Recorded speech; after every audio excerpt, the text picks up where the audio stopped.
Dans le domaine des écrits sacrés anciens, rares sont ceux qui sont aussi entourés de mystères et d'intrigues que la Bible éthiopienne.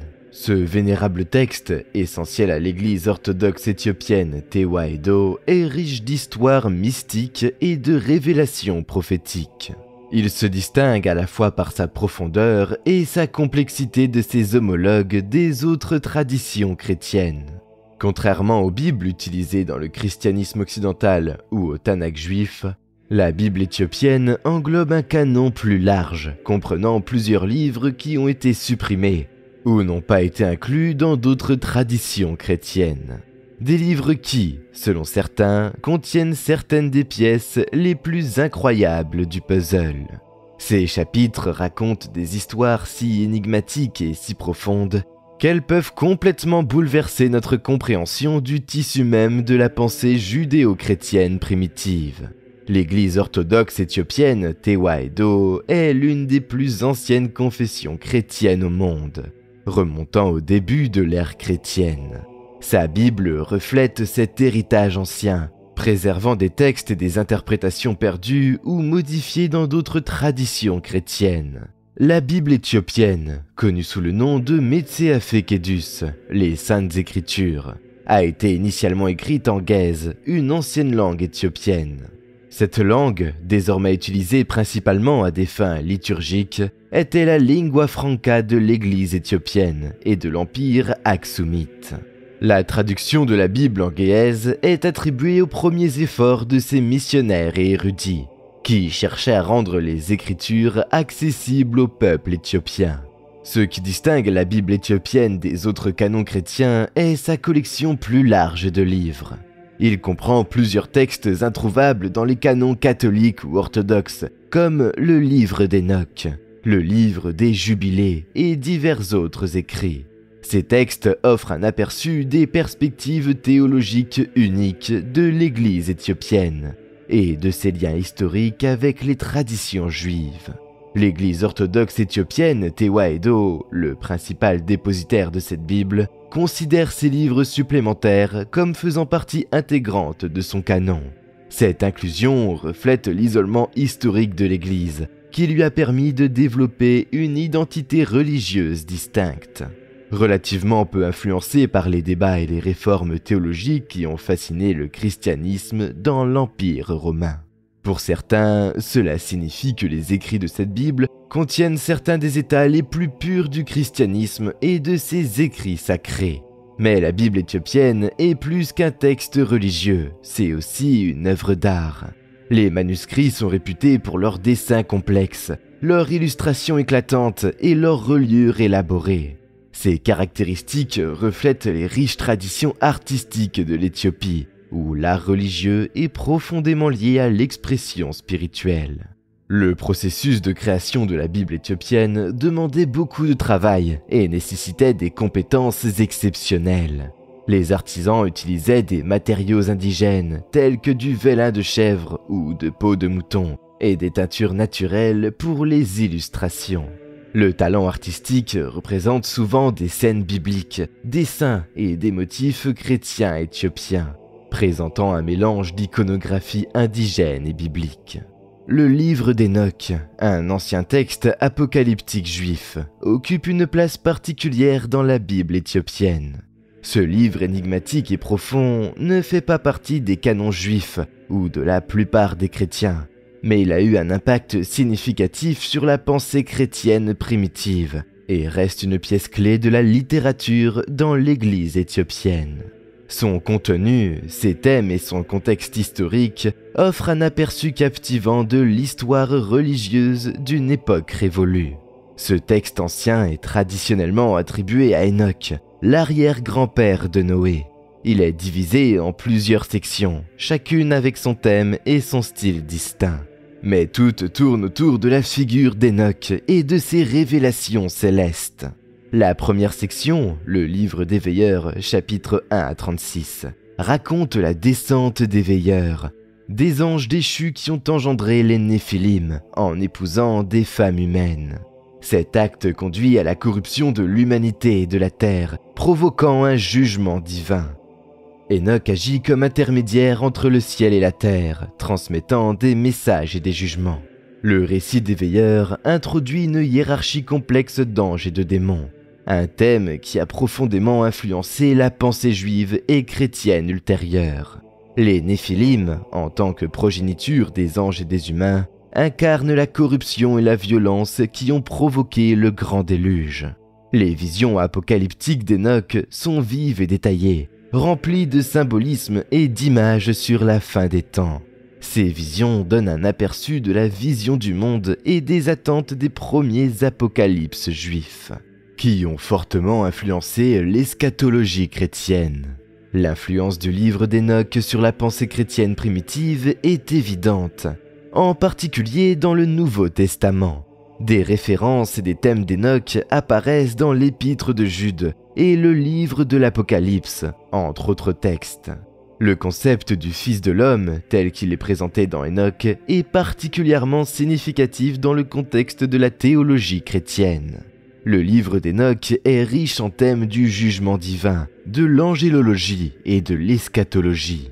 Malgré son influence, le livre d'Enoch fut finalement exclu du canon juif et de la plupart des Bibles chrétiennes. Cependant, sa préservation dans l'Église éthiopienne témoigne de la nature diversifiée de la littérature et de la théologie chrétienne primitive. Le livre d'Enoch a également été un sujet de fascination et de spéculation parmi les érudits et les théologiens. Ses descriptions détaillées de royaumes d'un autre monde, son ennésiologie complexe et ses visions apocalyptiques ont suscité diverses interprétations et débats sur ses origines, son contexte et sa signification. Les premiers contacts entre l'Église orthodoxe éthiopienne et le christianisme européen remontent au début du Moyen Âge. Cependant, ces interactions étaient limitées et n'ont pas conduit à une compréhension profonde de la tradition chrétienne éthiopienne. Ce n'est que lorsque les activités d'exploration et missionnaires européennes en Amérique se sont intensifiées au XVIIIe et XIXe siècle que la Bible éthiopienne et son canon unique ont attiré l'attention des érudits occidentaux. L'un des personnages les plus anciens et les plus importants dans la découverte de la Bible éthiopienne fut James Bruce, un explorateur écossais qui se rendit en Éthiopie en 1769. L'intérêt principal de Bruce était de trouver la source du Nil, mais au cours de son voyage, il rencontra les riches cultures religieuses de l'Éthiopie et ses écritures uniques. Il revint en Europe avec plusieurs manuscrits éthiopiens, dont une copie du livre d'Enoch, auparavant inconnu des érudits européens.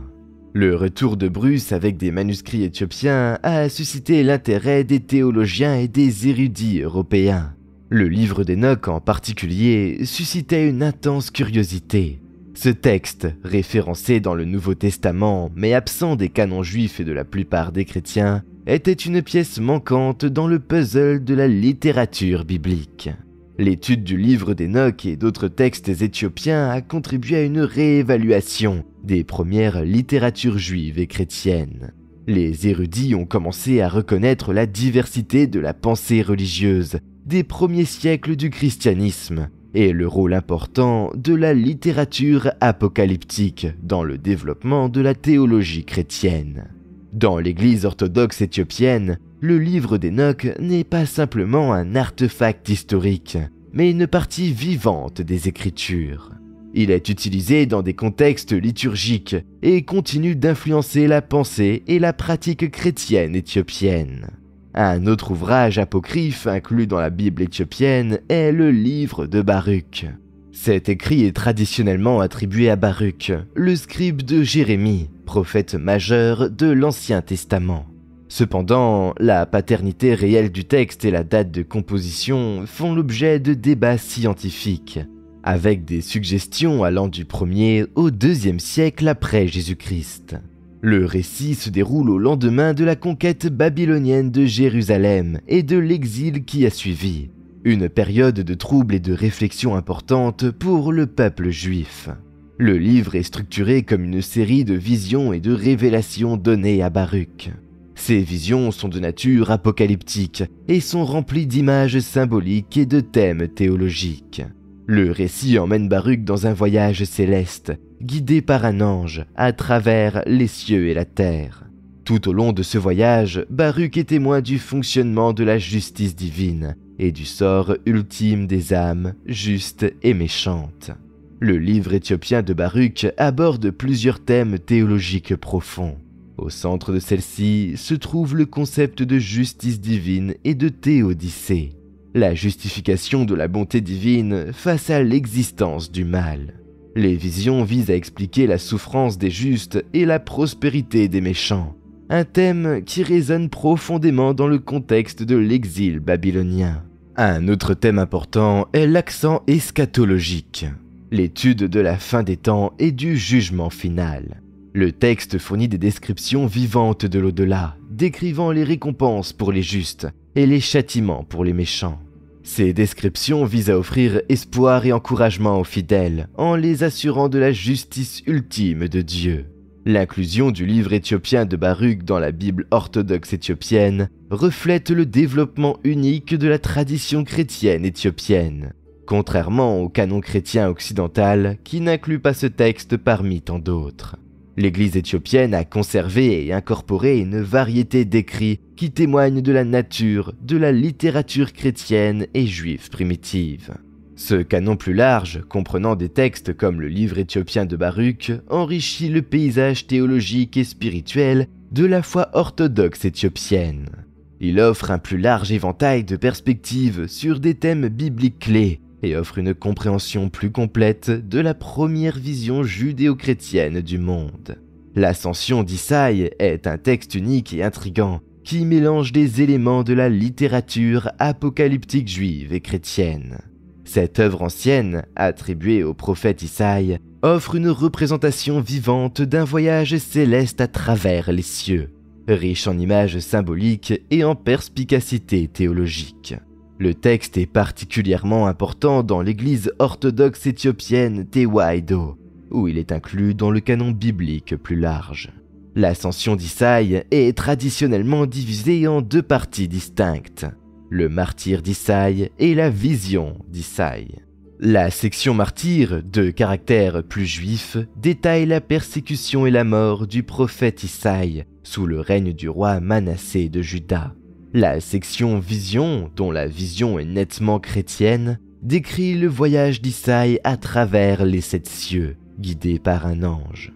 Dans la vision d'Isaïe, le prophète est élevé dans les cieux et est témoin de la gloire et de la majesté des royaumes célestes. Alors qu'Isaïe gravit les différents niveaux du ciel, il rencontre divers êtres angéliques et observe l'adoration et la louange offertes à Dieu par ses habitants célestes. Les descriptions des cieux sont riches en détails symboliques, reflétant à la fois les croyances cosmologiques juives et chrétiennes primitives. L'Ascension d'Isaïe regorge de thèmes théologiques qui sont au cœur de la littérature apocalyptique juive et chrétienne. L'un des thèmes clés est le contraste entre la corruption et le caractère pécheur du royaume terrestre, et la pureté et la sainteté des royaumes célestes. Cette dichotomie souligne le message eschatologique du texte, le triomphe ultime du royaume de Dieu sur les puissances terrestres. Un autre thème important est la représentation du Messie. Dans le contexte chrétien, le texte est interprété comme une prophétie de l'incarnation, de la crucifixion et de l'ascension de Jésus-Christ. Cette orientation messianique relie l'ascension d'Isaïe au Nouveau Testament, en particulier aux thèmes christologiques trouvés dans les épîtres pauliniennes. Dans la tradition orthodoxe éthiopienne, l'ascension d'Isaïe occupe une place particulière. Son inclusion dans le canon biblique éthiopien reflète l'appréciation de l'Église pour les premiers écrits chrétiens et juifs.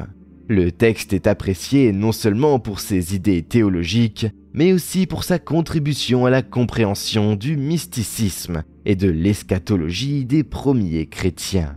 L'ascension d'Isaïe résonne également avec l'accent mis par l'Église orthodoxe éthiopienne sur l'ascétisme et le voyage spirituel. L'ascension du prophète à travers les cieux peut être considérée comme une métaphore du voyage de l'âme vers l'union divine.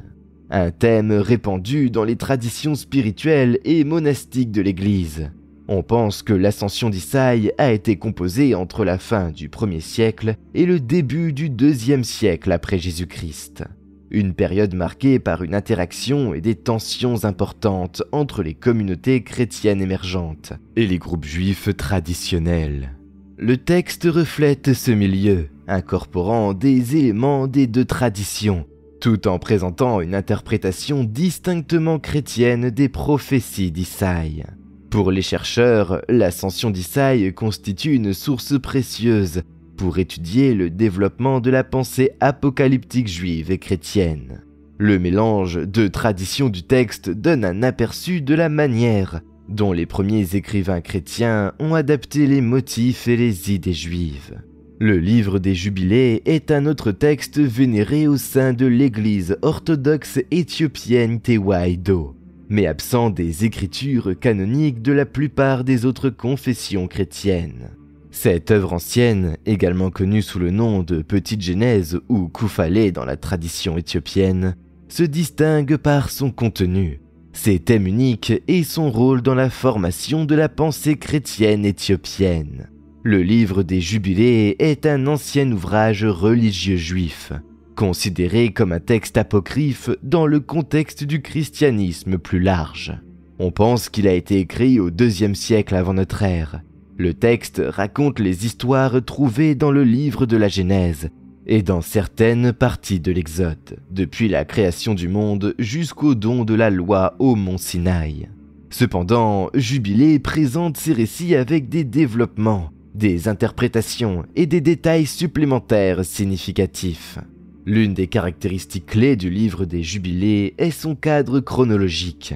Le texte divise l'histoire en jubilés, chacun d'une durée de 49 ans, et fournit une chronologie détaillée des événements depuis la création jusqu'à Moïse. Ce cadre donne son nom au livre et offre une perspective unique sur l'histoire biblique. Le livre des Jubilés aborde plusieurs thèmes théologiques qui sont au cœur de la pensée juive et chrétienne. Il met l'accent sur le strict respect du sabbat et des fêtes religieuses, le respect des lois alimentaires et l'importance de la circoncision. Le livre explore également des thèmes de l'angélologie, fournissant des récits détaillés sur les anges et leur rôle dans le plan divin. Les Jubilés sont particulièrement connus pour l'accent mis sur la prédestination et l'intervention divine dans les affaires humaines. Il dépeint l'histoire comme une séquence prédéterminée d'événements orchestrés par Dieu, renforçant ainsi l'idée de souveraineté divine. Dans l'église orthodoxe éthiopienne Tewahedo, le livre des Jubilés occupe une place importante. Son inclusion dans le canon biblique éthiopien reflète l'approche plus large de l'Église à l'égard des Écritures, qui englobe un plus large éventail de textes que se trouvaient dans les canons du christianisme occidental. Le livre des Jubilés a influencé la pensée chrétienne éthiopienne de diverses manières.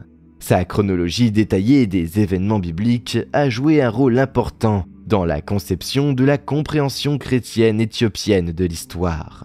L'accent mis par le livre sur la loi et son observance a également trouvé un écho dans la forte tradition d'observance religieuse et de pratiques liturgiques de l'Église éthiopienne. Un autre livre fascinant, le Kebra Nagast, ou la gloire des rois, est un texte central dans la tradition chrétienne éthiopienne. Bien qu'il ne fasse pas partie de la Bible éthiopienne au sens canonique strict, cette œuvre vénérée en Éthiopie mélange le récit biblique, la littérature apocalyptique et la mythologie nationale, formant une composante cruciale de l'identité culturelle et religieuse éthiopienne. Il raconte les origines légendaires de la lignée salomonienne des rois éthiopiens, remontant à leur lignée jusqu'à l'union du roi Salomon et de la reine de Saba, et à l'établissement ultérieur de l'Arche d'Alliance en Éthiopie. Le Kebra Nagast est plus qu'un texte religieux pour les Éthiopiens. C'est une épopée nationale, centrale dans leur histoire et leur identité. Il a été créé en combinant diverses légendes et écritures, notamment des sources juives et chrétiennes, ainsi que des traditions orales éthiopiennes. Le récit commence par la visite de la reine de Saba au roi Salomon à Jérusalem, une histoire que l'on retrouve également dans la Bible. Cependant, le Kebra-Nagast développe ce récit en décrivant une relation amoureuse entre Salomon et la reine, aboutissant à la naissance d'un fils, Ménélik. Ménélik se rend ensuite à Jérusalem, est reconnu par Salomon et retourne finalement en Éthiopie avec l'Arche d'Alliance. Le récit de la façon dont l'Arche d'Alliance est arrivée en Éthiopie est au cœur du Kebra-Nagast. Selon le texte, Ménélik, accompagné de nombreux Israélites, a secrètement amené l'arche en Éthiopie. La présence de l'arche en Éthiopie est considérée comme un symbole de la faveur de Dieu et une légitimation du règne de la dynastie salomonienne. Ce récit a de profondes implications religieuses et culturelles pour les Éthiopiens. La croyance selon laquelle l'arche, l'objet le plus sacré de la tradition juive, réside en Éthiopie, est une source de fierté et d'identité spirituelle pour les chrétiens éthiopiens. Il a également été un sujet de fascination et de spéculation pour les historiens, les théologiens et les aventuriers du monde entier. Nous avons une vidéo entière centrée sur l'Arche d'Alliance, plongeant dans la théorie selon laquelle il ne s'agissait pas seulement d'un artefact religieux, mais d'un dispositif technologique avancé doté de pouvoirs profonds liés aux pyramides de Gizeh. Si vous souhaitez regarder la vidéo complète, cliquez sur le lien dans le commentaire épinglé en haut. Le Kebra-Nagast relie non seulement l'histoire éthiopienne au récit biblique de Salomon, mais établit également les dirigeants éthiopiens comme descendants directs du roi biblique. Ce lien avec Salomon et la lignée davidique fournit un fondement religieux et historique à la légitimité de la monarchie éthiopienne, qui revendiquait une descendance de cette lignée jusqu'à la chute de l'empereur Haïlé Sélassié en 1974. L'histoire de la reine de Saba, connue sous le nom de Makeda en 1974, est également significative. Elle est dépeinte comme une dirigeante sage et puissante, et sa visite à Salomon est considérée comme un moment charnière dans l'histoire spirituelle de l'Éthiopie. Le récit élève la place de l'Éthiopie dans le monde biblique, en entrelaçant son histoire avec le récit judéo-chrétien plus large. L'utilisation du Ge'ez, qui est une ancienne langue sémitique, est une pierre angulaire de la Bible éthiopienne et du Kebra-Nagast. La langue n'est plus parlée dans la vie quotidienne, mais est préservée dans des contextes liturgiques et savants. Elle occupe un statut similaire au latin dans l'Église catholique romaine ou à l'hébreu classique dans le judaïsme.